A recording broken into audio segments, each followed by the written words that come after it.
Les instituts de beauté Body Minute vous présentent Magali Berda, Sud Radio. On vit pas dans la même France. Magali Berda sur Sud Radio, il est 20h02, nous sommes en direct. Ce soir, on est mercredi soir. Il nous reste J-1 avant la fin de l'émission jusqu'à la rentrée. Voilà, on est très triste. Moi, vous allez beaucoup me manquer. Je ne vais pas m'en remettre. Voilà, sachez que je vais beaucoup penser à vous tous les jours. Et d'ailleurs, je réfléchis à faire des petits lives sur Instagram pendant les fêtes parce que moi, je peux pas me passer de mes auditeurs préférés sur Sud Radio. Et ce soir, on a un grand débat. Alors attention, préparez-vous les amis parce que ce soir, ça va chauffer. On a deux personnes complètement opposées. Une émission qui casse les codes où justement on fait se rencontrer ceux qui ne se rencontrent jamais. On reçoit des personnalités publiques, des personnalités médiatiques, des influenceurs, ceux qui arrivent à fédérer les gens, qui vont débattre tous les soirs avec un politique qui arrive un peu moins à fédérer les gens. Et ce soir, nous recevons deux grandes personnes. Nous avons Gamal Abina, qui est cofondateur du mouvement des droits civiques qu'on adore recevoir ici sur Sud Radio, qui va débattre avec, attention, alors chaque passage, une histoire.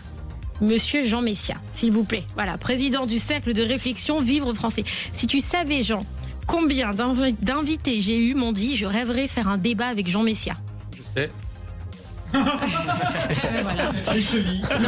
Mais vraiment, Napoléon. c'est-à-dire que, ah ouais, ils veulent tous te faire. Non, je les comprends tellement. C'est vrai. Alors ce soir, en plus le sujet, il est très très très commenté. On a lancé un petit sondage sur le compte Instagram aujourd'hui. C'est sur l'immigration parce que demain c'est la grande journée de l'immigration. Donc alors Jean, qu'est-ce qui se passe? Je vais lui remettre son micro, il a du mal avec les micros. Ok. Tu sais que quand on touche un micro en radio, ça fait du bruit. Hein. Il a du mal avec le micro parce que le micro il est noir, c'est pour ça. Non. Je tape là. C'est pas mal. Je vais pas en rajouter en disant qu'il était trop éloigné. Non, ça c'était pas drôle. Alors, laisse-moi les vannes, Jean. alors du coup, ce soir, on parle de l'immigration. La France a-t-elle perdu le contrôle? C'est une question qu'on vous a posée aujourd'hui sur les réseaux sociaux. Avant le débat, on va aller regarder tout de suite à combien on en est, parce que vous avez ultra méga réagi. J'arrive, mon petit Mathias. Alors là, je suis sur la story de Vincent Quejo, je ne sais pas pourquoi. Alors, attendez, que je regarde en direct, parce que nous, on aime les vrais. Ah, alors, la France a-t-elle perdu le contrôle face à l'immigration? À ce jour, nous sommes à 89% oui complètement et 11% non. Voilà. Donc, il y a un débat. Et d'abord, je suis accompagnée de Mathias Reiner. Bonsoir Magali. Ça va, Mathias? Ça va? Alors, Mathias, c'était le Noël de la radio ce soir. c'est ce que j'allais dire, t'es un peu fatigué, on est tous un peu pumped up parce qu'il y a eu le Noël, de la radio. Voilà. Donc voilà. Le sapin de Noël, Sud Radio. Qui dit Noël, dit sapin de Noël de Sud Radio. Qu'est-ce qui a gagné ce soir Magali? Des fois le Père Noël est une ordure. Vous savez pourquoi? Un dîner en tête-à-tête avec Jean Messia. Oh non. Non, je ne c'est pas vrai. Qui aime bien châtie bien. Ouais. Mais je les comprends tellement. Voilà, c'est ça. Non, il y a un bon d'achat de 200 € chez Maison Scarlett. Oh, j'adore. Voilà. C'est extraordinaire. Maison Scarlett, on envoie sapin en 7 20 18 et le gagnant à la fin de l'émission. Bravo. Alors restez avec nous, bien sûr Mathias que vous connaissez tous. Mathias c'est le monsieur des réseaux sociaux, c'est celui qui vous lit, qui va répéter ce que vous dites, etc. J'espère que ce soir l'émission va très très bien se passer, j'ai aucun doute là-dessus sur le calme de Jean Messia et de Gamal. Tout va bien, alors on va commencer. Présentation, on va commencer par présenter Jean Messia. Non, Gamal d'abord. Toi, t'es le vilain petit canard. C'est d'abord Gamal. Pas de problème. Non, mais lui, avec son fer, je rêve. Les premiers seront les derniers. Ce soir, nous recevons Gamal Abina, qui est consultant sur des chaînes étrangères et cofondateur du mouvement des droits civiques. Gamal, tu es un militant associatif engagé depuis 2008 dans la lutte antiraciste. Merci. Ça te fait quoi d'être en face de Jean Messia? Ça me fait rire. Ah, voilà. Moi, ça me fait rire. Ouais. Lui aussi. On va se mettre. Est-ce qu'on est en live sur Instagram, mon petit Yannick? Alors attends, 2 petites secondes. C'est bon, tu es en live. Mon Yannick d'amour. J'adore le mettre en suspense Oui, comme ça. Toujours. Alors, du coup, tu es de retour pour débattre face à Jean Messia. Je crois que tout vous oppose. Clairement. Voilà, clairement. Depuis ta dernière venue, on a eu des sondages qui sont tombés, qui donnent Jordan Bardella comme grand favori des élections 2027. Tu en penses quoi? Je pense que le niveau a baissé beaucoup et que vu les qualités intellectuelles de Bardella, on est vraiment impressionné par cette façon de séduire par l'image et non pas par le fond. D'accord, ça c'est au moins cash. Qu'est-ce qui se passe, Jean? Je sais pas, j'attends que tu me poses la question. Non, mais c'est cash ce qu'il dit. Oui, mais enfin bon, vous savez, le niveau, il n'a pas baissé que pour Bardella. Je veux dire, si vous prenez une Manon Aubry ou un Sébastien Delogu, on n'a pas affaire à des prix Nobel de sciences politiques non plus. Donc bon, je comprends que Gamal Abina mélange l'inimitié et la détestation qu'il a pour Bardella avec des considérations qui semblent objectives. Mais enfin, si on dit que le niveau a baissé, il a quand même baissé pour tout le monde. Ça, effectivement... Vous savez, ça me fait penser à cette phrase de Jean Cocteau qui disait « Le drame de notre époque, c'est que la bêtise s'est mise à penser ». Comme c'est beau. Ouais. C'est pas mal. Alors... Je vais quand même préciser une chose, parce que bon, j'entends une bêtise. J'ai pas de détestation, j'ai un mépris pour Bardella, c'est différent. Il faut faire une gradation de C'est temps. encore pire. Ah non, c'est pas pire, c'est mieux pour moi, puisque je considère qu'il n'est pas considérable. Oui, d'accord. Mais enfin, si vous considérez, si sur le même tempo, vous considérez Sébastien Delogu comme un grand intellectuel. Et qui a dit ça? C'est vous qui le dites. Non, parce que c'est votre allié vous objectif. confirmez il y a 2 minutes que c'est vous la France considériez... La France insoumise est votre allié objectif. Donc, objectif, c'est bon, voilà. On fait des alliances qui n'existent pas, mais bref, pour revenir à des réalités, en réalité... Delogu, il s'est pris un coup perdu là. Oui, perdu. et c'est pas mon pote. C'est pas mon pote. Si on compare, excusez-moi, mais si on compare Jordan Bardella à Sébastien Delogu, mais pourquoi on compare? C'est vous qui comparez tout seul. Sur les deux, mais vous comparez tout seul. Les deux extrêmes. J'ai pas fait de comparaison, j'ai parlé d'un homme et je peux prendre un autre exemple. On va encore rentrer dans le débat, les amis. Mais juste pour confirmer, il aurait dû comparer par exemple peut-être à Mélenchon, parce qu'on a vu quand même ses performances. Si vous voulez comparer Mélenchon, comparez Mélenchon à Zemmour. Non, effectivement. Voilà. Très faible. Mais vous rigolez ou quoi? Non, je rigole pas, je suis sérieux. Il est très faible, il est très peu heureux. Il a écrit combien de bouquins, Mélenchon? Parce qu'on écrit des bouquins intelligents. À ce moment-là, Soral est un génie. Soral est un génie, il a écrit des bouquins, c'est pas très sérieux. Éric Zemmour, elle en a fait 2 bouquins. Excusez-moi, mais Éric Zemmour, qu'on l'aime ou qu'on l'aime pas, il est quand même reconnu pour comme étant un grand intellectuel. Mais non, c'est pas un intellectuel, faut être sérieux, c'est un polémiste. Confondez pas la polémique et l'intellect. Non, c'est pas qu'un polémiste. Le Suicide français, c'est un grand succès. Ça s'appelle la polémique. C'est pas de la polémique. Succès de raison, c'est bon. On y va. Jean Messia, donc tu es porte-parole et orateur national du Parti Reconquête, justement d'Éric Zemmour. Exactement. Ah d'accord. Ah oui? Non, mais je plaisantais, c'est pour me moquer. Merci d'être avec nous sur Sud Radio. On a toujours plaisir à te recevoir. En tout cas, quand tu viens, on sait qu'il va se passer quelque chose. Est-ce que tu penses quoi, toi, de ce que tu viens de nous dire, ce que pense Gamal de Jordan Bardella? Est-ce que Éric Zemmour, pour toi, il a aussi baissé ou pas? Éric Zemmour, en fait, c'est un peu le mentor de toute une génération. Je veux dire, que ce soit Sarah Knafo, Jordan Bardella, enfin toute cette jeunesse qui investit désormais l'espace cathodique et l'espace médiatique, ils ont été biberonnés aux émissions d'Éric Zemmour, aux éditoriaux d'Éric Zemmour. Je veux dire, même Jordan Bardella lui-même d'ailleurs le reconnaît. Beaucoup de cadres au Rassemblement national ont forgé leur arme politique et leur arme intellectuelle en l'écoutant. Et donc effectivement, je considère qu'Éric Zemmour, c'est une sorte de citadelle, d'idéologue du camp national. C'est la colonne vertébrale idéologique du camp national. Et tu ne crois pas que Sarah Knafo est en train de dépasser Éric Zemmour ? Je ne vois pas les choses en ces termes. Je pense que c'est un duo qui marche très bien. Éric Zemmour, lui, parle de choses, de civilisation. Son dernier livre sur le judéo-christianisme connaît un très grand succès. Sarah Knafo est davantage sur l'économie, le budgétaire. Et donc les choses sont très complémentaires. Je pense qu'à eux deux, ils couvrent un spectre qu'aucun autre parti sur notre champ politique ne couvre. On le voit moins, Éric Zemmour, là, en ce moment. On le voit moins. Non, on le voit sur des émissions de plus grand format. On voit plus Sarah Knafo partout. On voit Sarah Knafo sur des émissions plus courtes, plus d'actualité. Éric Zemmour, il est plus sur des émissions de long format où il peut développer des arguments de fond, où il peut développer un débat de fond un peu plus, qui va au-delà, si vous voulez, de l'écume médiatique ou de l'actualité brûlante. Il se représente en 2027, Éric Zemmour ? Ça, il faut lui demander. Tu veux pas balancer Il a le petit sourire au coin. Je le connais par cœur. Non. Est-ce que Sarah Knafo peut se présenter à la place d'Éric Zemmour ? Non, mais ce qui est fabuleux, c'est que... Alors, tu te doutes bien que ce n'était pas la première à poser la question. Ouais. Enfin, tout Paris se pose cette question.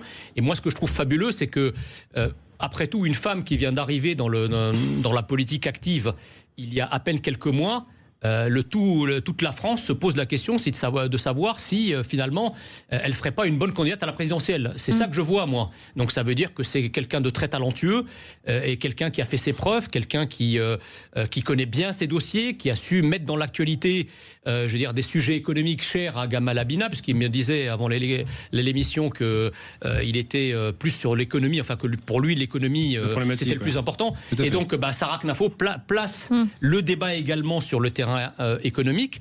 Et donc voilà, ce qu'il faut retenir, c'est que elle a une trajectoire phénoménale, extrêmement rapide, d'ascension très rapide, qu'il identifie désormais comme une potentielle candidate en 2027. Je ne sais pas si ça sera le cas, mais en tout cas l'idée. Vu comme t'en parles, ça a l'air d'être. L'idée que dans un parti, si tu veux, un jeune parti qui a à peine 3 ans d'existence, on est déjà 2 têtes d'affiche qui peuvent être l'une ou l'autre candidate à la présidentielle, c'est quand même pas mal. Alors restez avec nous, on revient tout de suite sur Sud Radio avec un débat, attention, en face Gamal Abina et Jean Messia qui vont débattre sur l'immigration, puisque demain c'est la journée de l'immigration. Est-ce que la France a perdu le contrôle? Cette réponse tout de suite après Sud Radio. Vous pouvez aller voter. Il y a un petit sondage sur mon compte Instagram. N'hésitez pas à donner votre avis. À tout de suite sur Sud Radio. Sud Radio. Sud Radio, parlons vrai. Parlons vrai. Sud Radio. Parlons vrai. Les instituts de beauté Body Minute vous présentent Magali Berda, Sud Radio. On vit pas dans la même France. Magali Berda sur Sud Radio, il est 20h14, nous sommes en direct. Alors, ce soir, on reçoit Jean Messia en face de Gamal Abina. Donc, Jean Messia, président du Cercle de réflexion Vivre français. Et Gamal Abina, cofondateur du mouvement des droits civiques. La question qu'on se pose, c'est sur l'immigration, puisque demain, il y a la journée de l'immigration. Est-ce que la France a perdu le contrôle sur les réseaux? 88% ou 89% nous disent 89, oui, et 11% nous disent non. Donc, on va en débattre avec vous et les gens, les auditeurs, les gens. C'est tes amis, c'est pour ça. Les gens, mes potes, votez sur Instagram. Alors, avec la récente hausse des traversées de migrants par la Manche et plus de 39 000 arrivées en 2025, Gamal Abina, peut-on vraiment dire que les contrôles français et européens sont efficaces, à votre avis? C'est une forteresse, l'Europe. On a l'impression, avec une impression de Schengen, que ça passe de partout, mais c'est pas vrai. Pour rentrer en Europe, c'est difficile, c'est dangereux. Il y a des milliers de morts en Méditerranée, on le sait. Ça passe souvent par voie terrestre. Les Afghans, par exemple, les pays qui viennent plutôt de l'Est, passent par voie terrestre. Mais l'idée selon laquelle il y aurait une invasion migratoire est une idée qui est fausse. Vous avez donné un chiffre, c'est à peu près 33 000 la moyenne annuelle, sur 500 millions d'Européens. Donc en pourcentage, c'est ridicule. Puis certains pays aiment bien les immigrés. Je vois les Italiens, 2 millions de régularisations, les Allemands de même. Quand l'immigration peut aider à des pays qui ont une forte puissance industrielle, comme l'Allemagne et l'Italie, qui sont les 2 grandes puissances européennes, eh bien, les accueillent à bras ouverts. Immigration intellectuelle comme au travail. Mais c'est vrai que l'idée de se dire qu'il y a une invasion migratoire, c'est entretenu par une focale qui est fausse. C'est-à-dire qu'on, tous les jours, on parle de la migration, de la peur migratoire. Si on faisait le même travail en parlant de la dette et de l'endettement abyssal du pays, avec la peur, effectivement, d'un pays qui risque de se retrouver bloqué par des questions budgétaires, on aurait la même réaction. Le problème, c'est qu'on ne parle que d'immigration pour ne pas parler des problèmes qui fâchent. Parce qu'effectivement, quand on parle de la dette, on n'a pas de solution. Alors que les système migratoire, on peut le bloquer. Pour toi, Gamal, l'immigration est un faux problème. C'est ça que tu es en train de dire? C'est un vrai faux problème. Et c'est toujours le principe du bouc émissaire, qui est cher évidemment aux pays qui se sentent en difficulté. Vous savez, il y a 100 ans, pour être précis, dans les années 20-30, on avait effectivement une Europe en panne après la crise de 29. Et l'Allemagne était le plus évident, mais pas seulement. D'autres pays ont eu le même raccourci. La problématique, ce sont les étrangers. C'était les Juifs en Allemagne. C'est toujours le bouc émissaire. Parce que on les voit physiquement, on a l'impression que c'est eux qui confisquent certains métiers. Les Juifs étaient soi-disant la banque ou je ne sais. Et de l'autre côté, que ces métiers auraient pu profiter aux locaux, aux Européens de souche pour le coup. Et la problématique aujourd'hui, c'est de se dire qu'on fait un bis repetita. C'est pas la même histoire évidemment, ça fait que bégayer. Mais à chaque fois, on met la focale sur ceux qui sont visibles pour ne pas parler des problèmes invisibles. Si on vous dit la dette, ça vous parle pas. 3200 milliards, c'est un chiffre qui veut rien dire à personne. En revanche, si on vous dit que le pays était géré de façon catastrophique pendant pas 3, 7 ans, 8 ans, mais pendant 40 ans, et qu'on n'a pas de solution pour bloquer ce qu'on parle, le service de la dette, donc bloquer la dette extérieure pour geler la dette pour que la France puisse se relancer, eh bien là, on a un problème. Et on dit quoi? L'immigré. Sauf que les immigrés occupent des emplois que personne ne veut. C'est connu, hein. Moi, mon taxi, il était d'origine étrangère. Les immigrés ont souvent un accent, on dit qu'ils ne sont pas intégrés et on va leur reprocher des problématiques auxquelles ils n'ont aucune part et pour lesquelles ils ne peuvent pas se défendre parce qu'il n'y a pas de lobby pour les défendre. On parle de la journée de l'immigration demain, mais c'est juste symbolique. En vérité, c'est un faux problème et comme disait Aimé Césaire, le raciste, parce que c'est bien le racisme dont on parle, est quelqu'un qui se trompe de colère. Jean Messia, qu'est-ce que tu peux nous répondre à ça? Moi, je vous réponds que le malaise identitaire que connaît la France aujourd'hui, c'est un peu la même chose que la dette sur le plan budgétaire, mais c'est une forme de dette civilisationnelle créée par en fait les mêmes gouvernements. Ce sont les mêmes en réalité qui ont endetté la France sur le plan budgétaire et qui l'ont effacé sur le plan identitaire. Donc on est lesté par deux choses. Non, le problème migratoire n'est pas un problème fantasmagorique. C'est un vrai problème qui est ressenti par de plus en plus de Français. L'immigration, pour moi, aujourd'hui, n'est plus une chance pour la France, c'est davantage une chance pour ceux qui haïssent la France. Parce que nous avons effectivement, dans une économie qui est très endettée, c'est pas Gamal Abina qui me contredira là-dessus, dans une économie qui connaît un taux de croissance qui est très faible, où le taux de chômage est très important, quel pays au monde, dans des conditions économiques d'endettement et de paupérisation pareilles, continuerait à accueillir annuellement 500 000 personnes légales et illégales en France ? Je rappelle que 500 000 personnes, c'est tous les 5 ans l'équivalent de la population de la ville de Paris, la capitale de la France, qui s'installe en France. Je parle d'une immigration dont l'écrasante majorité n'a strictement rien à apporter et tout à prendre.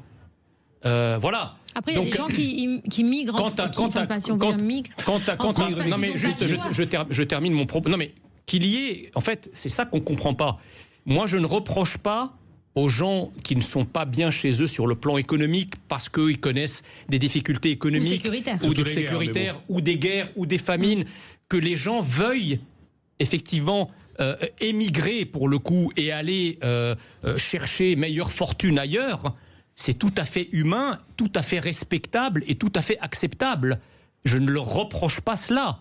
Mais par contre, de la même manière que ces peuples qui souffrent ont des droits, il me semble que le peuple français et les peuples occidentaux ont aussi des droits de préserver leur modèle social, de préserver leur identité, de préserver leur civilisation en ayant des frontières. Quel pays au monde n'a pas de frontières ?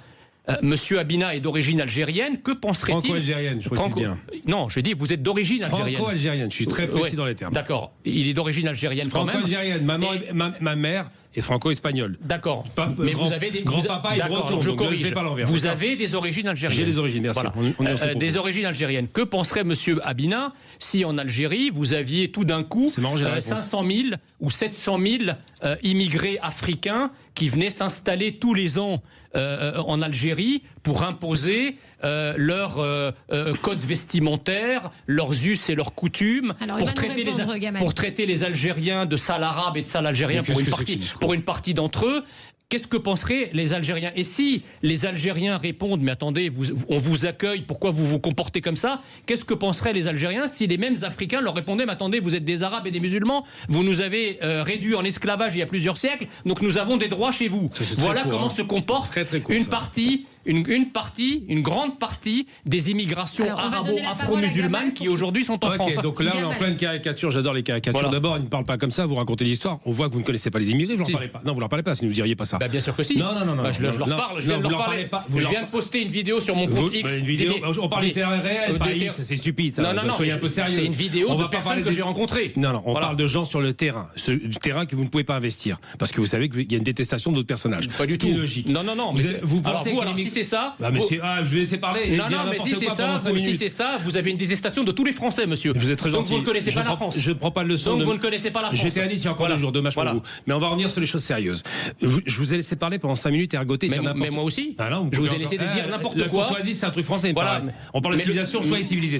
Mais le débat est quelque chose de français aussi. Je vous ai laissé parler, vous laissez dérouler. Après, quand j'aurai fini mon propos, vous pourrez embrayer. Allez-y. Parole à Gamal. Voilà, donc on va commencer par le début. D'abord, vous parlez de détestation, de civilisation, de problématiques liées à l'identité, comme si ça c'était un problème. Je vous rappelle que l'identité française a été largement impactée après la Seconde Guerre mondiale avec le chewing-gum, le burger et tout le reste. Donc l'identité, ça bouge, ça moue et c'est très accepté bizarrement. Vous, ce qui vous pose problème, c'est de vous dire que des gens conservent leur identité au sein d'une France plurielle. Parce que vous avez un problème avec ça, et vous savez c'est quoi? C'est l'idée selon laquelle il ne faut surtout pas qu'il y ait une France diverse. C'est votre problème. Je vous rappelle que si ces gens sont là, c'est parce que les autres étaient là-bas. Je vous parle des colons.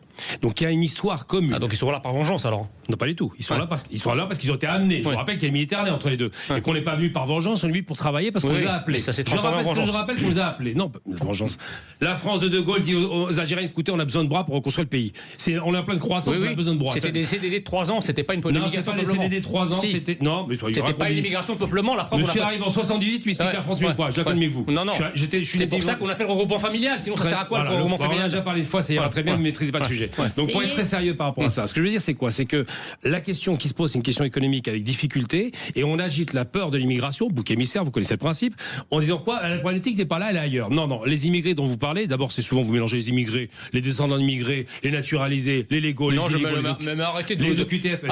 Vous faites un package comme ça en parlant de 500 000 personnes. Ce chiffre est faux. Il n'y a pas 500 000 immigrés. S'il y avait 500 000 immigrés, démonstration par A plus B, parce que moi je suis très matheux par rapport à ça, ça ferait tous les 10 ans 5 millions de personnes en plus en France. Exactement, c'est ce qui se passe. Mais c'est faux. Il me semble que dans les recensements, on est à combien? 70 millions d'habitants. Vous vous rendez compte le rythme de croissance? C'est faux ce que vous dites. Non, c'est pas faux. Mais c'est un mensonge parce que vous inventez les chiffres fantaisistes. On est passé de 46 millions en 85 à 70 millions aujourd'hui. Parce que ça l'embête. L'immigration légale, c'est 0,2%. De demandes d'asile qui sont validées. Voilà, c'est quoi les chiffres? C'est 33 000 pour toute l'Europe. Comment peut-on avoir 33 000 immigrés arrivés sur toute l'Europe et 500 000 en France? Vous dites n'importe quoi. C'est un discours à Le Pen qui ne tient pas la route. Revoyez vos chiffres. C'est les chiffres statistiques qui sont donnés par l'INSEE, mais c'est pas grave. On va maintenant parler de choses sérieuses. D'abord, il y a une réalité. Effectivement, souvent les immigrés ne partent pas pour les questions économiques parce que les questions économiques, ça fait partir les pays limitrophes. C'est ça, l'immigration de masse. Et vous le savez très bien parce que par exemple en Égypte, au Liban, qui prennent un maximum d'immigration, eux c'est des millions, c'est pas 2-3 000, c'est pas 10 000. Ensuite, les immigrés qui sont arrivés massivement en Allemagne ont été demandés par les Allemands, c'était les Syriens. 2 millions. Mais c'était une demande pour le travail. Immédiatement validée, naturalisée pratiquement au niveau des papiers. L'Italie de même, elle avait un discours très dur Meloni, et elle a tout de suite régulariser cette immigration dont elle avait besoin. Et vous, qui êtes en décalage, parce que vous n'aimez pas la France, manifestement l'économie française, vous savez qu'elle vieillit, qu'elle a besoin de bras pour travailler. Je parle bien des bras, je parle pas des cerveaux. Parce que l'immigration choisie, on connaît la musique. C'est fabuleux cet argument. Elle a besoin, parce que vous n'avez pas le pays. Alors, Jean, tu vas pouvoir répondre après. Ce qui se passe, c'est que cette immigration est demandée parce qu'il y a un déficit en termes de naissance, parce que maintenant la France a plus de décès que de naissances, on le sait, et puis il y a un vieillissement chronique de la population. Donc pour que la machine industrielle de ce pays ne se dégrade pas totalement, il faut des gens pour travailler. Et on l'a vu pendant le Covid, l'essentiel de ce qui assurait la logistique Covid, je parle des taxis, je parle du médecin, les immigrés, par exemple les 15 000 médecins algériens, ils vous dérangent pas ceux-là? Ils sont bien ceux-là, hein. C'est de la bonne immigration choisie. Parce qu'il y a un déficit des médecins français. Il découle d'un numerus clausus idiot qui fait qu'on écarte de la médecine des étudiants français pour importer des étudiants étrangers par la suite. Pas des étudiants, c'est les médecins. Les amis, n'oubliez pas qu'ici on est sur une émission très cool, numerus clausus, je ne sais pas ce que c'est. Ouais, alors, ça veut dire que quand ils passent leur examen, il y a sur 100 personnes, ils en prennent 10, voilà. Non, c'est un concours qui est très dur. En première année, parce que celle-là c'est réducteur quand on dit ça, ce concours effectivement élu d'un maximum de candidats parce qu'il considère qu'il faut être l'excellence en France. Et donc effectivement il y a peu de personnes qui passent. Ça a été abrogé, Macron l'a fait il y a 3 ans. Donc il y aura les effets qui vont se faire ressortir dans 5 ans. Et donc on aura moins besoin de médecins étrangers du coup. C'est pas du tout sûr. C'est pas du tout sûr. Et donc, parce que ce qu'on appelle les déserts médicaux, effectivement, la province les connaît massivement. Pour avoir un rendez-vous chez un médecin, même à Paris, il faut 3 mois, donc il faut être un peu sérieux. Donc ces médecins-là vous plaisent beaucoup parce qu'ils rapportent quelque chose. Vous dites quoi? C'est de la faute. Ah, mais si, ils vous plaisent. Non, ils ne plaisent pas, non. Vous aimez bien la captation des cerveaux, mais pas les bras. Le problème, c'est que la France travaille avec des cerveaux et des bras. Et ce qui pose problème chez vous, c'est que moi, ce qui m'intéresse, c'est quoi? Votre valeur ajoutée en France, je la connais pas vraiment, hein. À part l'école, peut-être. Par contre, parce que la vôtre, elle est identifiable immédiatement. Bah, je crée les richesses. Moi, je crée les richesses. Je crée les richesses. Vous créez des mots. Je crée la richesse. Société Habilacom, je fais ma pub, je fais de la richesse, moi, monsieur. Je suis pas comme vous. Non. Moi, je crée la richesse depuis toujours. Donc, vous êtes en train d'insulter 5 millions de fonctionnaires, monsieur, parce que je suis fonctionnaire. Vous, pas les fonctionnaires. Non, mais moi, je suis fonctionnaire. Je ne vous insulte pas, je dis à quoi vous servez. C'est la question. Je suis fonctionnaire. Vous arrivez en 78, vous êtes régularisé. Vous êtes naturalisé par le naturalisme français. Après avoir été assimilé, moi, je suis pas un. Mais vous n'êtes pas assimilé. Je ne suis pas un Français couramment. Je ne suis pas un Français. C'est pas le costume droit. Je ne suis pas un Français contrefait comme vous. Comment? Je ne suis pas un Français contrefait comme vous. Mon grand-père, il s'appelle Jean-Marie, ça vous dérange? Et alors? Bah voilà, je vous dépasse les kilomètres. Vous êtes un mais Français mon nom est égyptien, ça lui fait mal, parce que mon nom est égyptien, il peut pas me traiter islamiste parce que le nom veut dire Gamal Abdel Nasser qui était contre les frères musulmans. Ça veut rien dire ça. Quoi? Vous avez plein de mais vous êtes dans le délire de frères musulmans qui s'appellent Gamal, c'est quoi ce délire? Mais bien sûr. Donc moi je suis nassérien. Dommage. Vous dites simplement mais nassérien n'était pas en arabiste, c'était pas en islamique. C'est ce que je suis. Je suis pas en arabiste, je le dis tous les jours. Maintenant on va répondre à la question de l'immigration africaine parce que j'aime pas entendre des mensonges. Moi, je vais en Algérie, contrairement à vous irez jamais. Quand on va en Algérie, on a malheureusement. J'ai pas envie d'y aller. C'est pas un pays où j'ai envie d'aller. C'est un beau pays, vous ne connaissez pas, c'est pour ça. Voilà. Un ignorant, c'est pas. Non. J'irai pas. Et puis c'est pas un pays touristique, à vrai dire. C'est un beau pays. C'est plus que touristique, c'est un beau pays. La Tunisie est un pays touristique. Le Maroc est un pays touristique. L'Algérie n'est pas connue pour être un pays touristique. Arthur Bertrand, ce qu'il en pense, il a adoré, c'est le plus beau pays du monde. Mais c'est pas grave, on parle. J'aimerais bien que vous disiez ça de la France, par contre. Mais je vais pas dire c'est le plus beau pays du monde, c'est un beau pays. Vous disiez ça. C'est un beau pays, je le dis, pas de problème. On revient après la pause. Moi, je tiens juste à dire que ma mère, elle est née à Alger. Et ma grand-mère, quand elle parlait de l'Algérie, elle avait les yeux qui coulaient. Oui, c'était l'Algérie française. Voilà. Mais elle ne connaît pas l'Algérie. Aujourd'hui, si elle voit l'Algérie, elle pleurerait pour l'Algérie. Si vous allez en Algérie, vous allez rêver. C'est un pays qui fait rêver. Mais vas-y, allez-y alors. Mais j'y vais tout le temps. Oui, mais allez vivre là-bas. Qu'est-ce que vous faites ici? Mais je vais où je vais. Les Égyptiens. Les amis, en France. restez avec nous. On revient sur Sud Radio. À tout de suite avec Gamal Abina et Jean Messia. On va les calmer pendant la pause. On leur donne un petit verre d'eau. Sud Radio. Sud Radio. Parlons vrai. Parlons vrai. Sud Radio. Les instituts de beauté Body Minute vous présentent Magali Berda, Sud Radio. On vit pas dans la même France. Magali Berda sur Sud Radio, il est 20h29, nous sommes en direct, voilà, sur un débat enflammé. Alors on a demandé à Jean Messia et Gamal Abina pendant cette pause de se parler calmement parce qu'on comprend rien du tout. Ils sont très énervés, très colères tous les deux. Ils s'aiment pas du tout. Ça va? Non, c'est pas les détestations. Moi, j'ai pas de problème avec ce monsieur parce qu'il me fait moi non plus plus, j'ai pas de problème avec ce monsieur. C'est reparti, on y retourne. Non, mais sincèrement, c'est amusant parce que vous avez un personnage quand même. Bon, tout vous le dit, y a pas de surprise. Vous venez d'Égypte en 78. Vous êtes naturalisé 2 ans plus tard. Vous faites plus français que le français. Ça me rappelle les Portugaises de l'époque que j'ai connues qui disaient. C'est pas l'assimilation. Non, elles étaient justement, c'est dommage. Elles disaient quoi? Moi, je ne veux pas l'étranger. Elles disaient ça, c'était ridicule. Alors qu'elles étaient étrangères aussi à l'époque, les Portugaises. Oui, mais ça s'appelle. Moi, je suis issu d'une immigration assimilée, homéopathique et assimilée. D'une émigration de bourgeois. Assimilé. Papa était effectivement dans les responsabilités en termes de diplomatie. Oui, donc c'est facile de entre guillemets s'assimiler. Vous confondez assimilation et éducation. Mais un pays n'est pas obligé non plus de prendre n'importe qui. Excusez-moi. Il vous a pris, donc c'est grave. Non, mais justement. La preuve, c'est que je suis devenu un bon Français. Non, vous n'êtes pas un bon français. Vous êtes une imitation. Contrairement à des millions de Français qui ont été contrefaits par une politique de naturalisation de français. Vous êtes une imitation de français. Non, pas du tout. Pas du tout. Vous détestez la France, c'est pour ça que vous dites ça. Est-ce que je peux me permettre de dire quelque chose? Allez-y. Gamal. En vrai, vous avez tort tous les deux. Je vais vous dire pourquoi. Parce que toi, tu mélanges tout et tu trucs et genre c'est. Attends, laisse-moi finir. Et c'est genre l'immigration, faut pas. Et toi aussi. Tu lui dis, enfin, tu mets dans des cases. Ça veut dire, lui, c'est la bonne. Tu vois, tu fais partie des gosses de riches. Non, pas du tout. Donc, toi, tu. Ah non, oui, tu vois, oui, mais en fait. Non, j'explique mon propos. Quand je dis que c'est un fils de bourgeois. Non, c'est important. Fils de bourgeois. Quand on a un papa qui est bien argenté, on a accès effectivement aux meilleures écoles, c'est facile de jouer les malins. Il a fait Sciences Po. Tout le monde ne va pas à Sciences Po. C'est un concours qui est difficile. Alors que quand on vient d'un quartier. C'est un concours qui est difficile tout court, mais ils ont ouvert avec la promotion. Vous la connaissez à l'époque, c'était pas le cas. Je suis d'accord. À l'époque, moi, j'ai passé le concours comme tout le monde. Ce qui démontre effectivement, vous faites partie de cette élite qui se reproduit entre elles, de haute bourgeoisie. C'est pas une question. On peut pas être fier d'un accident. Si. Vous n'avez pas choisi d'être un bourgeois. Non, mais vous avez la chance d'être bien né. Vous pouvez être bien né et con. Hein. Ça arrive aussi. J'ai aucun doute là-dessus sur Zemmour. Ce que je veux dire, c'est que c'est une cartouche pour le passage. Je veux dire simplement, c'est faux parce que Zemmour n'est pas bien né et par contre avec ses efforts et son talent, il y est arrivé. Mais oui, parce qu'il était à Montreuil. Ça, c'est une mytho. C'est bon, arrêtez la blague. Ce que je veux dire simplement, c'est que ce qui se passe quand on est bien né, comme je disais, donc quand on est argentin, une cuillère argentine dans la bouche, il est facile d'apprendre à avoir une bonne éducation. C'est effectivement, on va faire le tri par la langue, c'est très connu. Vous parlez toujours d'intégration, d'assimilation. Vous allez voir un gars de cité, vous dites qu'il n'est pas intégré. Bah si, il est intégré à la cité française. Bah, c'est l'intégration. Ce qu'il parle en désonique la France et en caillassant les forces de l'ordre. Mais la caricature sur patte. Mais vous n'allez pas marre de raconter des clichés. Non, mais est-ce que ça existe ou pas? Mais c'est à la marge. C'est pas à la marge. Non, c'est quoi la statistique au moment des émeutes de 2023, c'était quoi? C'était à la marge. C'est quoi les émeutes? Les émeutes après. Pourquoi est-ce qu'il y a des émeutes partout en France en même temps? La question elle est posée. Voilà, maintenant réponse. On est tous des dingues, c'est ça? D'accord. Pourquoi y a-t-il des émeutes partout? Répondez à la question. Alors, moi, d'accord, je vais vous poser une autre question. Voilà, la méthode contournement. Soyez courageux. Pourquoi y a-t-il des émeutes? Je peux vous répondre à ma manière? Non. Pourquoi il n'y a pas? Alors oui, il y a eu des émeutes à la suite de la mort d'un jeune. Pourquoi? Mais quand la mort de Thomas à Crépol, pourquoi il n'y a pas eu d'émeute après? Pourquoi, lorsque Sarah Halimi, qui a été trucidée, et défenestrée par un immigré, pourquoi il n'y a pas eu d'émeute de la communauté juive pour s'en plaindre? Il répond pas à la question. Maintenant, je vais vous poser la question et je vais répondre à la question que vous n'avez pas répondu. Et même, alors, attendez, vous voulez prendre les forces de l'ordre? Cédric Chouviat. Il a bien été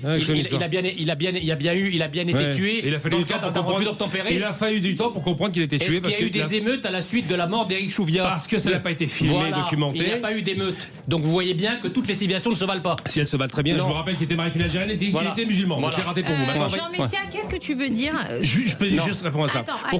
C'est important. Pourquoi utiliser des meutes? Parce que dans les banlieues, il y a un traitement spécifique de la pauvreté en général et des gens mis au banc des lieux, en l'occurrence des centres-villes, et donc tous, quand ils voient ce meurtre, se reconnaissent dans un traitement inique. Oui. Vous ne le connaissez pas, vous n'avez jamais été contrôlé par la police comme moi. Je ne connais pas la solidarité communautaire et tribale qui consiste à défendre un délinquant contre les forces de l'ordre. Là, ça peut être poursuivi, c'est passible de poursuite en justice. Non, poursuivez. Vous insultez les gens et vous n'avez pas à le faire. Un type qui a plusieurs mentions au fichier des antécédents judiciaires, vous appelez ça comment? J'appelle ça Sarkozy. Un ange parti trop tôt? Non. Comme dirait le footballeur. Il y a une maman qui éduquait son fils qui travaillait, mais on va pas revenir là-dessus. Ils ont tous manifesté en même temps parce qu'ils ont tous le même sentiment d'injustice vis-à-vis d'eux. Et ça, vous voudriez faire croire que c'est tous des dingues. Non, quand il y a un problème et que ça se généralise et que tout le monde réagit de la même façon, c'est que le problème existe. Vous êtes dans un délire en disant quoi? Il n'y a pas de racisme en France ou à la marge. Il se passe rien, il y a des lois. C'est ça qui est à la marge. Non, il y a des réalités.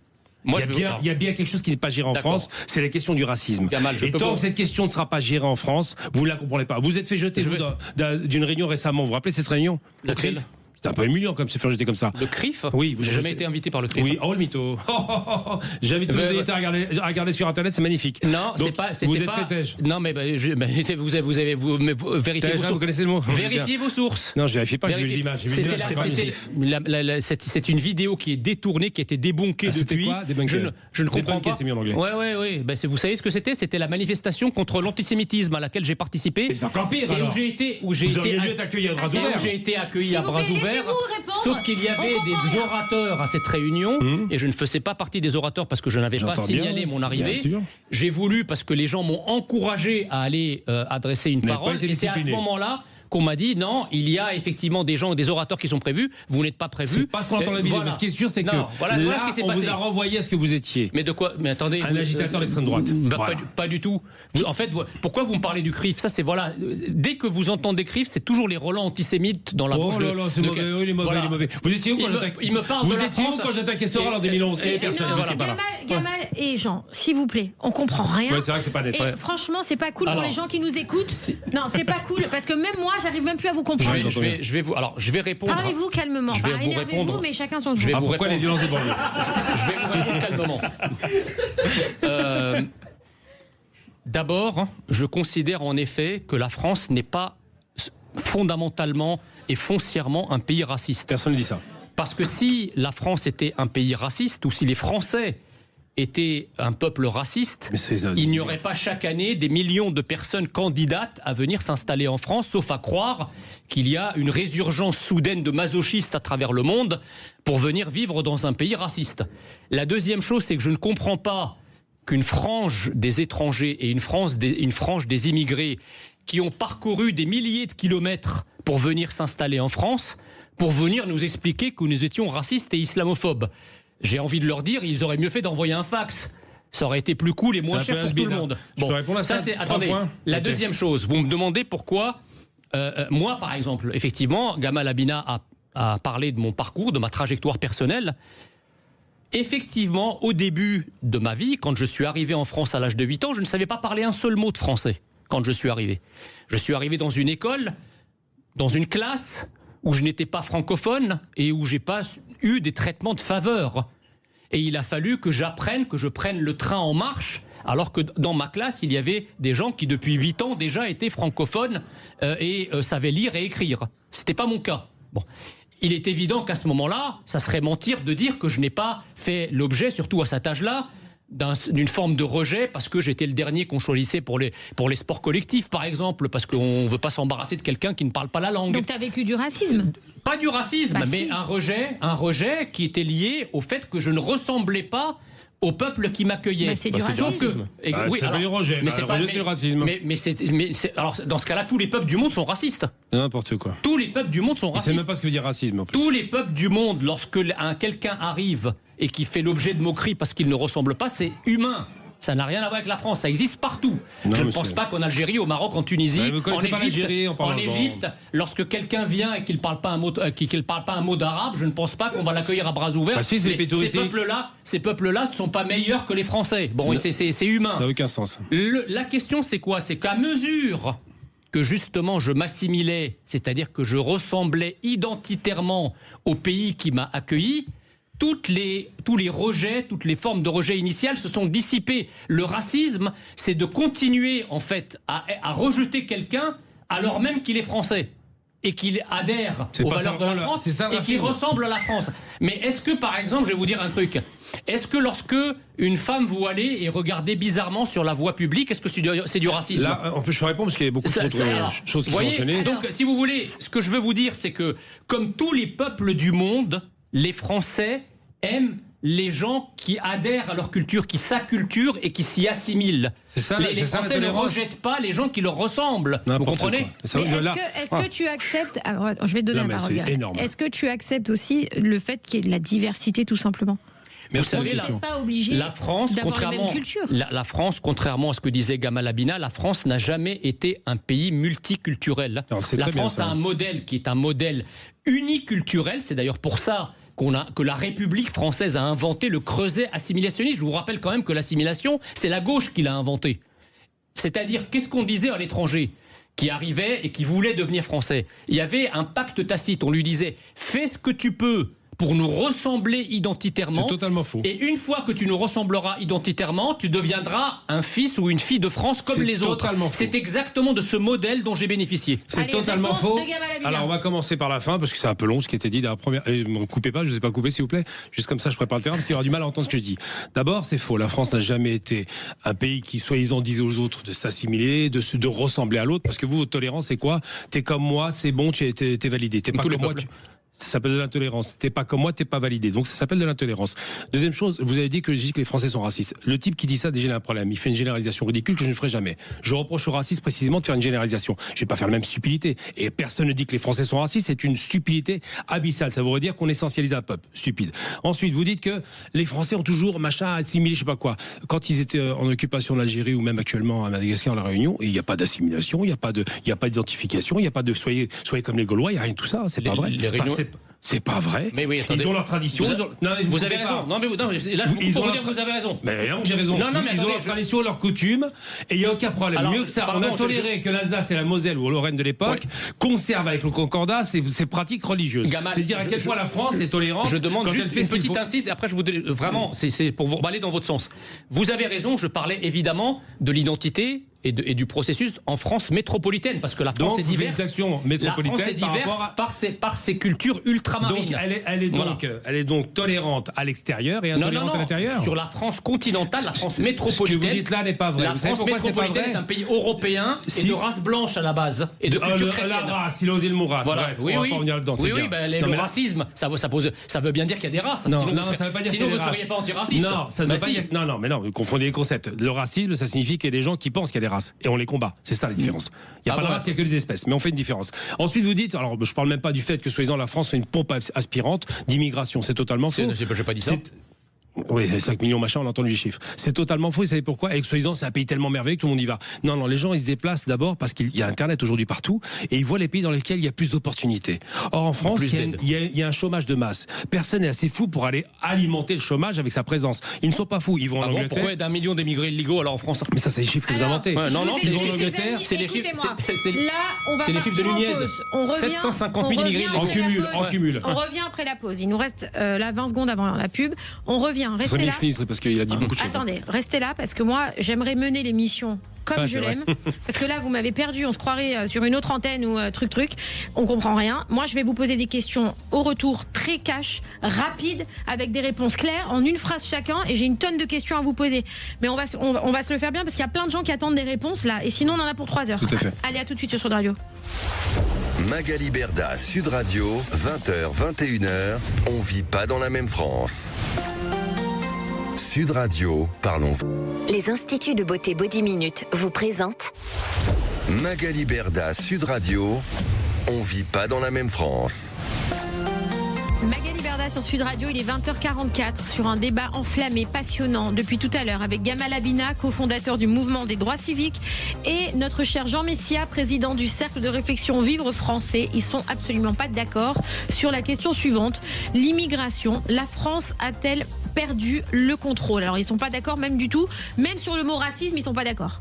Non, il y a une définition sur le racisme, il faut être un peu sérieux. Le racisme, c'est quoi? Parce que là c'est un peu mythifié. Le racisme, c'est un concept qui a été conceptualisé très rapidement. Qui pose les questions. Oui, c'est très important, c'est important de le rappeler. Qu'est-ce que le racisme? C'est l'idée selon laquelle une race supérieure, c'est le concept du 19e siècle, le racisme scientifique, aurait une primauté sur les races inférieures qu'on connaît, noirs, arabes, asiatiques et juifs. Et donc quand on dit le racisme, c'est la colère vis-à-vis de l'autre, la haine de l'autre, ça ne veut rien dire. Le racisme, c'est même pas par rapport à l'altérité, l'idée de se dire on a peur de l'étranger. La xénophobie, c'est une réaction normale. Non, le racisme, c'est de dire je te suis supérieur et tu dois te taire. Dans ce cas-là, l'islam est raciste, puisque le statut de dhimmi propose aux non-musulmans d'être des personnalités inférieures. Le seul racisme systémique, totalement faux. Le seul racisme systémique qui existe, c'est le racisme systémique de l'islam. Formé, c'est bien, n'importe quoi. Donc le statut de dhimmi, je le précise, c'est la chance de ne pas partir en guerre parce qu'on est protégé par les armées musulmanes. Moi, je préfère payer une amende pour ne pas partir en guerre. Ça, vous l'avez pas vécu, pour en parler comme ça. Vous savez pas ce qu'est un dhimmi historiquement, vous le connaissez pas non plus. Parce que ma famille ancestralement était dhimmi, comme les juifs et les chrétiens. Exactement. Protégés par les musulmans, merci de rappeler. Non, et ils n'étaient pas protégés par les musulmans. Ils étaient protégés par les armées musulmanes, ils faisaient pas la guerre. Ils payaient plus de taxes que les musulmans. C'est totalement faux. Ils devaient porter une croix. Regardez sur Internet, c'est des mythos. Regardez sur Internet ce qu'est le statut de dhimmi. Allez, on avance, les amis. Les auditeurs vous diront s'ils veulent avoir ce statut quelque part en France. Par l'extrême droite, regardez là. Ok, alors maintenant, je vais vous poser des questions à tous les deux, simples et claires. Essayez de me répondre, je vous en supplie, de la manière la plus claire et simple possible. Jean, comme si tu parlais à un gamin de 5 ans. Parce que toi, tu as un niveau, quand tu parles, la vérité, je comprends rien. Non, je suis perdue, moi. Alors, considère, j'ai 6 ans, ça va? Je comprends rien. Alors, très clairement, oui ou non, Gamal Abina, la France a-t-elle perdu le contrôle en matière d'immigration? Absolument pas. Non, absolument pas. Ok, en une phrase, est-ce que tu peux une phrase? Pourquoi non? Non, parce que le contrôle des frontières est toujours le même, ça a toujours été fait de la même façon, parce que le flux migratoire est toujours le même, il n'a pas évolué, il n'a pas augmenté, et surtout pire encore, c'est qu'il y a une désaffection pour la France. On voit bien Calais, par exemple, ils veulent partir en Angleterre, l'Allemagne, l'Italie, les pays où il y a une dynamique économique effectivement qui est conservée, ils veulent aller là-dedans. Ceux qui y vont évidemment, le reste a complètement désintéressé de la France, parce que d'abord les conditions d'accueil sont défavorables, parce qu'effectivement il y a un discours anti-immigré qui est très puissant, et surtout parce que les extrêmes droites montent. Alors, Jean, est-ce que oui ou non, la France a perdu le contrôle en matière d'immigration? La France a perdu le contrôle en matière d'immigration parce qu'elle a bien voulu le perdre. D'une certaine façon, ce sont les dirigeants français au cours de ces 40 dernières années qui sont des dirigeants sans frontiéristes, qui considèrent que la frontière, c'est quelque chose d'extrême droite, qui considèrent que la frontière est superflue. D'ailleurs, on n'a plus de frontières en Europe puisque ça s'appelle Schengen. Et que, évidemment, que la pression migratoire est beaucoup plus forte qu'elle ne le fut il y a une vingtaine ou une trentaine d'années à cause du rythme démographique et de la paupérisation du continent africain qui exerce, évidemment, une pression migratoire très forte sur la France.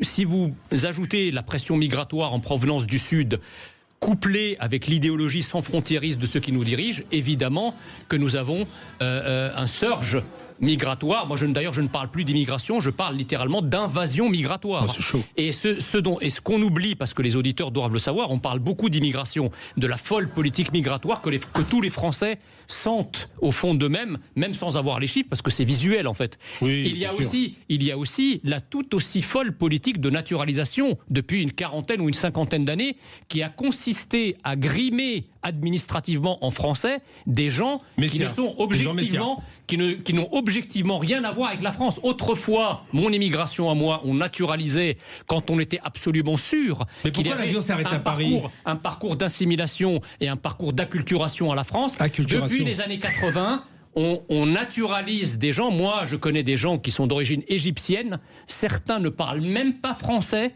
et ils sont devenus français de nationalité. Donc je suppose que si ces gens-là existent, il doit y en avoir beaucoup d'autres. Et donc c'est parfaitement faux. Voilà, nous sommes arrivés aujourd'hui à un stade où nous avons comme de la fausse monnaie des millions de Français C'est parfaitement contrefaits, faux. c'est-à-dire des gens qui ont objectivement et administrativement la nationalité française, mais qui n'ont, vous savez, pendant très longtemps et jusqu'à... Je peux répondre parce qu'il est facile. C'est fatigant. En une minute, en une minute. T'es en train de comparer des humains à de la monnaie. Oui, parce que aujourd'hui, pour attester de votre nationalité française, qu'est-ce qu'il faut? Il faut une carte nationale d'identité. Les mots ont un sens. Il y en a qui ont la carte, mais normalement, à l'intérieur de cette carte, il y a normalement, avec cette carte, il doit y avoir l'appartenance et l'allégeance à une nation et à son identité. Non, c'est faux. Le système je termine, après je te laisse parler. Le système antinational qui dirige la France depuis 50 ans a éclaté ce sigle. C'est-à-dire qu'il y a des gens qui ont la carte, qui n'en ont pas la nation et qui n'en ont pas l'identité. Pour toi, une personne qui ne parle pas français ne doit pas être sur le territoire ? Ben attendez, la France, c'est pas un terrain vague sur lequel n'importe qui, venant de n'importe où, se comportant n'importe comment, s'habillant n'importe comment et ne parlant pas français, peut être français. Enfin, on est chez les dingues. Je peux répondre à ça parce que la carte... Moi, je voudrais que tu répondes à est-ce qu'une personne qui parle pas français peut être sur le territoire ? Mais bien sûr. Des questions. En fait, je voudrais si des elle vient questions travailler, qu'elle respecte la loi, il n'y a pas de problème. Mais je veux quand même donner un point de précision. La carte nationale d'identité qui a été instaurée d'ailleurs au début du siècle dernier est une carte d'identification qui donne pas une identité mythifiée française, mais juste identification, savoir à qui on parle. Donc vous inversez le truc. Vous dites le gars doit être identifié à la nation et s'assimiler, alors que c'est pas ça. On veut savoir n'importe qui peut être français en fait. Et bien sûr que n'importe. Mais c'était le cas avec les Polonais, les Italiens, les Espagnols, c'est quoi le problème? Mais ils n'étaient pas français. On a naturalisé très peu de personnes avant les années 80. Ensuite, c'est marrant. Mais attendez, vous ne connaissez pas l'histoire. Hein. Mais je la connais mieux que vous. Non, pas du tout. Répondez à ça. Vous voulez des cours? Les Polonais et les Italiens ont été massivement naturalisés. 200 000. Dans les années 20, dans les années 30. Aussi. Ils sont même arrivés à des hautes fonctions. Mais ils n'ont pas été naturalisés tout de suite, monsieur. Pas tout de suite, mais ils l'ont été. Mais ils l'ont été. Oui, ils l'ont été. Sur quelles conditions, sur quels critères? Sur aucun critère. Ah bah non, pas du tout. Ah non, pas du tout. Vous connaissez pas l'histoire. Sur les critères d'assimilation, justement. Juste pour finir, ce qui me coupe à chaque fois. Ce qui se passe, c'est que dans ce délire un petit peu anxiogène qu'il crée, la problématique qu'il pose, c'est de dire, par exemple, et là c'est n'importe quoi, qu'aujourd'hui la naturalisation se fait soi-disant avec quelqu'un qui ne parle pas la langue. C'est un mensonge. Depuis Sarkozy, non seulement on doit parler la langue, mais parfaitement la parler, connaître les codes de la France. Donc tout ce que vous dites, c'est du mytho. Ah bah je vais vous les présenter, les gens. Mais vous ne les savez pas, vous connaissez personne. Comment ça Niveau B1, ça oui. Je vous donne l'info. Niveau B1, oral et écrit obligatoire. Comprendre une conversation simple, s'exprimer clairement. Ça c'est la théorie. Non, c'est la pratique. Lire un texte court et... Laissez Magali, c'est son émission. Toi, t'es une vrai. toi. C'est vrai. Écrire un texte. Oh, j'ai envie de silence pendant une minute. Non, je rigole. Écrire un texte simple. Mais maintenant, moi, je voudrais vous faire réagir sur les propos de Sébastien Delogu un jour qui répondait à une interview qui disait, je sais pas si prix Nobel selon Gamal. Non mais je sais pas pourquoi il a un problème. C'est lui qui l'a dit. J'avais parlé de lui. Depuis le début, c'est lui qui en parle. C'est votre héros. C'est pas mon héros. Je ne connais même pas. Vous connaissez personne, comme vous direz. Lui, je connais pas. J'arrive même plus à poser mes questions. On écoute Magali. Sébastien Delogu qui fait une interview et qui dit. Tout à fait. C'est fou, ils vont finir ensemble. Rima Hassan, c'est sa sœur, il vient de dire. Oui, tout à fait. Oui. Sébastien Delogu, les amis, vous êtes gentleman, ça Magali. Sébastien Delogu, c'est un Gouer, ça peut pas être son frère. Il dit c'est un Gouer. Il est d'origine algérienne, il dit n'importe quoi. Quoi, ouais. Ça veut dire français. Quoi. Il sait très bien qu'il peut dire en arabe aussi. Un Gouer, c'est un français. C'est un terme péjoratif, mais bon, il est pas d'origine algérienne, il dit n'importe quoi là. Alors, Sébastien Delogu disait que les humains en France, enfin dans le monde, devraient être comme les oiseaux. Les oiseaux, il a vraiment dit ça.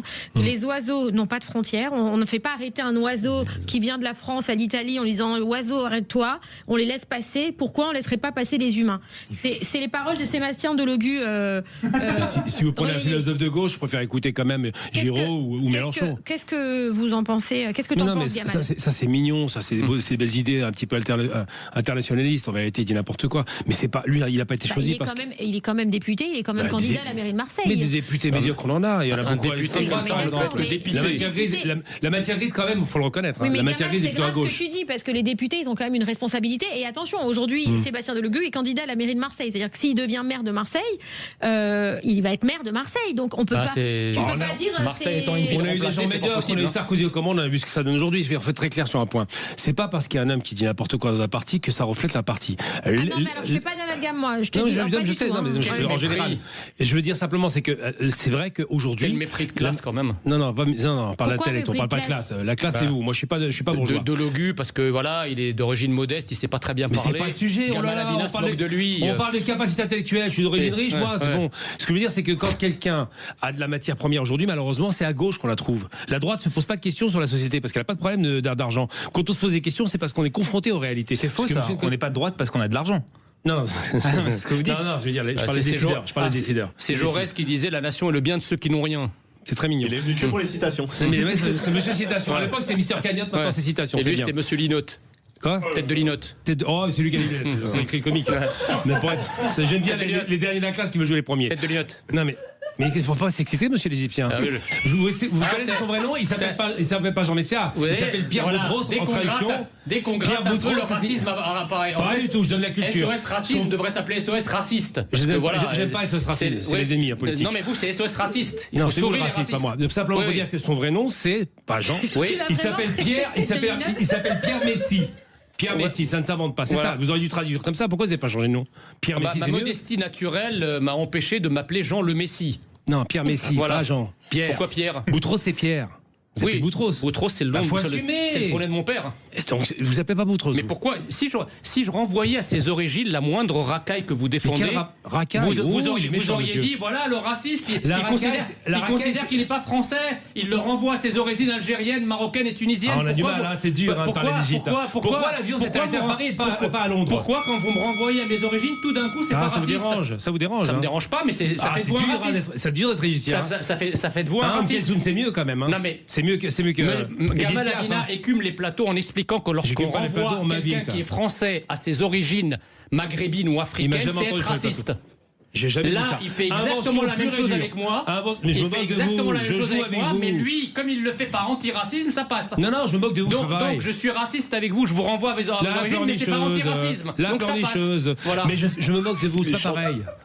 Vous me faites marrer parce que vous êtes marqué, idéologiquement parlant, en Égypte de façon évidente. Vous avez dansé une fois en chantant de l'arabe. Oui, c'est vrai, mais je le nie pas. Donc ça. vous n'avez pas honte de ça? Mais pourquoi j'aurais honte? Apparemment, il faut avoir honte de ses origines. Pas du tout. Mais en France, je fais comprendre qu'il aime bien dire on doit s'acculturer. La culturation, c'est retirer sa culture au profit d'une autre. Pas du tout. Vous l'avez dit tout à l'heure, dommage, c'est enregistré. Acculturation, c'est ça être un bon français selon lui. En France, vous n'êtes pas acculturé, en France, on n'en a rien à talquer de vos origines. Ce qui compte, c'est d'être fier d'être français. Ah bon? Voilà. Donc moi, j'en ai ras-le-bol. Moi, j'aime bien Casimir. J'en ai ras-le-bol, c'est le coup de gueule de ce soir. J'en ai ras-le-bol de ceux qui me disent en France, alors qu'ils sont français, de nationalité française parfois, depuis la 2e ou la 3e génération, qui me disent, moi, je suis fier d'être tunisien, je suis fier d'être algérien, je suis fier d'être marocain. Mais bordel de merde, à quel moment ces gens-là vont un jour dire, je suis fier d'être français? En France, il faut être fier d'être français. C'est pas que vous soyez fier d'être marocain, que vous soyez fier d'être marocain ou algérien ou tunisien, grand bien vous fasse. Mais à la vérité, le peuple français, il en a rien à foutre de vos origines. Il veut que vous soyez fier de la nationalité que vous portez. Eh ben non. Voilà. Et moi je vous dis un truc, je réponds. Donc si vous n'êtes pas fier d'être français, parce que la France vous fait honte, retournez au pays de vos origines. Mettez, comme disait le général de Gaulle, mettez vos actions, mettez-vous en accord avec vos arrière-pensées et partez au pays de vos origines. Il va avoir, monsieur Égyptien, vous allez avoir mal parce que je vais vous répondre clairement. C'est ridicule d'être fier d'être quelque chose. On est fier non pas de ce qu'on est. Dites-le alors. Je vous le dis à vous. On est fier. Moi je dis pas. Il va pas s'arrêter. On est fier de pas d'être ce qu'on est parce qu'on y est par accident. Il n'y a pas de fierté à avoir. On est fier de ce qu'on fait. D'accord? Gustave Eiffel, l'Allemand, a fait la Tour Eiffel. Je suis fier de lui. Goscinny, qui était étranger aussi, hongrois, a fait Tintin, a fait Astérix. Je suis fier de ce qu'ils ont fait, pas de ce qu'ils sont. Je m'en fous de ce qu'ils sont. Parce que être quelque chose, c'est un accident. Vous êtes Jean Messia, 1m50, qui est né en Égypte, et vous prenez pour une star française. Vous n'êtes pas une star française. Vous êtes arrivé ici par accident. Il ne faut pas avoir honte de son origine. Vous avez la peau mate comme moi, monsieur. On connaissait les gens nécessaires et non suffisants. Nous découvrons ce soir avec monsieur Gamal Abina les gens qui sont suffisants et non nécessaires. Je suis suffisant vis-à-vis des gens comme vous. Voilà. Toujours. Vous êtes humble devant un humble et méprisant devant les méprisants. Je vous méprise parce que vous êtes méprisable. Vous êtes tellement suffisant que vous êtes méprisable. Kelsoum, vous aimez ou pas? Oui, j'adore. Vous aimez Charles Aznavour? J'adore. Bah voilà. Sauf que moi j'ai plus de culture que vous. Attention, vous êtes en train de faire le jeu des l'extrême droite. Pourquoi l'extrême droite? Parce que vous adorez Charles Aznavour est étranger. Et alors? Ah, mais Aznavour était Aznavourian. Il est devenu Aznavour. Et étranger. Vous savez qui est Henri Verneuil? C'est quoi? Oh là là, c'est encore égyptien. Dommage. Henri Verneuil. J'adore. Vous connaissez le premier d'origine? Bien sûr, je connais, bien sûr. C'est qui? Comment ça s'appelle? Qui? Son nom? Je connais pas, ça m'intéresse pas. Ah, bizarrement, ça vous intéresse pas? Non, pas du tout. Vous savez qu'Henri Verneuil s'appelle Achad Malakian? Et alors? Les il est devenu Henri Verneuil. Super. Il s'est assimilé. Quelle culture? Voilà, c'est quelque chose que je vous conseille. Il a été obligé, ça c'est quoi? C'est à moi? Attendez, on a un auditeur qui vient de gagner un cadeau, s'il vous plaît. Ah, formidable. Vas-y, Tu sais qui c'est? Je pense que c'est un franco-portugais, Jean. Ça te dérange pas? C'est Patrick Mendes de Lesou qui a gagné 200 € sur le site Maison Scarlett. Très bien. Vous savez, les immigrations européennes, c'est pas la même chose que les immigrations du Sud. Conclusion de cette émission. Vive la France, vive l'Algérie, vive la Tunisie, Merci. vive le Maroc, vive l'Allemagne, Vive la vive France. l'Italie, Ouais. vive L'Égypte aussi, l'Angleterre. Nasser. Non. Vive la France. Ok. Oh, le gros Alors, exclusif. Merci. On est à en vous France, deux. vive la France. Merci à vous deux. Vive. Ok, allez, la paix dans le monde, c'est tout ce qu'on demande. Vive Casimir. Vive Gamal. On voit tout de suite le biais de l'émission. On se fond. Là, c'est méchant. C'est minable. Merci Gamal Abina, merci Jean Messia. Vous avez été stars tous les deux. Vous vous êtes insultés de tête de linotte. Merci à vous. C'est lui qui s'est insulté. On a des passages extraordinaires sur Sud Radio. On se Moi, j'ai vu à retrouve. binocle, là, c'est tout. Hein. Non mais on a une émission incroyable. c'est On minable. se retrouve demain à 20h sur Sud Radio et tout de suite vous retrouvez les clés d'une vie avec l'amour de ma vie Jacques Pessis. Son invité, l'acteur romancier Jean Franco. Il a des invités, c'est une star Jacques Pessis. Tu l'as rencontré tout à l'heure. Tout à l'heure, Je t'étais l'ai ému. rencontré tout à l'heure, j'étais émue de le voir. Je lui ai dit, vous êtes vraiment la star de mes soirées. Merci à tous, merci à vous deux. Merci. Très belle soirée Merci. sur Sud Vous Radio aussi. et à demain. Magali Berda, Sud Radio, 20h, 21h. On vit pas dans la même France. Avec Body Minute. Sud Radio. Sud Radio. Parlons vrai. Sud Radio. Parlons vrai.